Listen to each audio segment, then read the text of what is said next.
What if the very systems meant to protect national security were built on technology experts themselves didn't trust?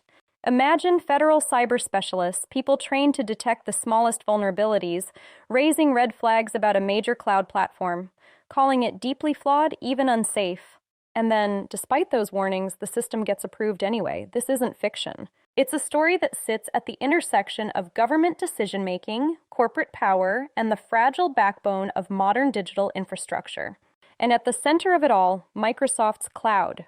Cloud computing has become the invisible engine of the modern world. Governments, militaries, intelligence agencies, hospitals, banks, almost everything now runs on cloud infrastructure.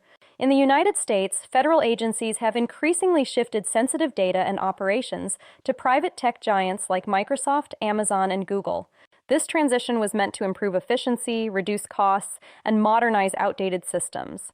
But with that shift came enormous risk. Recent reporting and cybersecurity discussions have raised serious concerns about how some of these cloud contracts were evaluated and approved.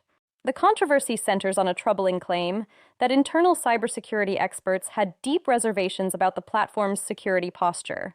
This raises a critical question. How do decisions get made when national security, corporate interests, and technological complexity collide? To understand the significance, we need to zoom out. The global cybersecurity landscape is more volatile than ever. In recent years, there has been a surge in cyber attacks targeting governments and critical infrastructure, like pipelines and hospitals. Cloud platforms are now a primary target, because compromising a provider can potentially expose thousands of systems at once. Microsoft, as one of the world's largest cloud providers through its Azure platform, plays a massive role in this ecosystem. Its services are deeply embedded in U.S. government operations, including defense and intelligence environments. However, Microsoft has also faced scrutiny. In 2023 and 2024, major incidents were linked to vulnerabilities in Microsoft systems. One of the most significant involved a breach of U.S. government email systems attributed to a state-linked hacking group. A U.S. government review board later concluded that the breach was preventable and pointed to a series of operational failures. This wasn't a minor oversight, it was a systemic issue. It added weight to concerns raised earlier by experts. Federal agencies rely on a process called authorization and accreditation before adopting any cloud service.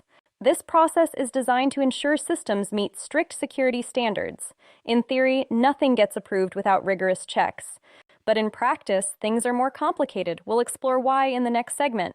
Reports and expert commentary suggest that there have been tensions between security teams and decision-makers.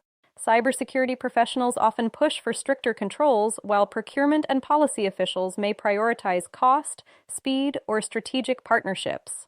Microsoft has been a major beneficiary of federal cloud contracts, including large-scale defense and government deals.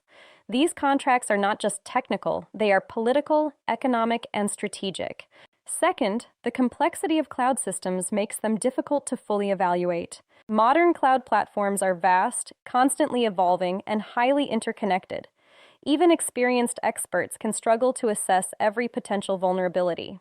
This creates a situation where risks may be known but not fully understood. Third, the concept of shared responsibility in cloud security complicates accountability. Cloud providers like Microsoft are responsible for securing the infrastructure, while customers, the government agencies, are responsible for configuring and managing their own environments. When something goes wrong, it's not always clear who is at fault. In the case of the U.S. government email breach, investigators pointed to failures on Microsoft's side, particularly in how authentication systems were managed. That finding was significant. It suggested that even core infrastructure provided by a trusted vendor could be vulnerable. Fourth, internal criticism of major tech platforms is not unusual, but it rarely becomes public. Cybersecurity experts often raise concerns behind closed doors. These concerns can be blunt, even harsh, reflecting the high stakes involved. Descriptions like deeply flawed or worse may reflect internal frustration rather than formal assessments, but they still signal serious issues. The key question is whether those concerns were properly addressed. We'll explore the expert analysis in the next part. From an expert perspective, this situation highlights a fundamental tension in modern cybersecurity. On one hand, governments need to modernize. Legacy systems are often less secure, harder to maintain, and more expensive in the long run. Cloud adoption is not optional, it's necessary. On the other hand, moving critical systems to private platforms introduces new risks. You are effectively outsourcing part of your national security infrastructure to a third party. That requires trust, but trust must be backed by transparency, accountability, and rigorous oversight. If cybersecurity experts are raising serious concerns, and those concerns are not fully resolved before approval, that's a breakdown in the system. It suggests that decision-making may be influenced by factors beyond pure security considerations. This doesn't necessarily mean wrongdoing, but it does point to structural weaknesses. Another key issue is scale. When a vulnerability exists in a widely used cloud platform, the impact can be enormous.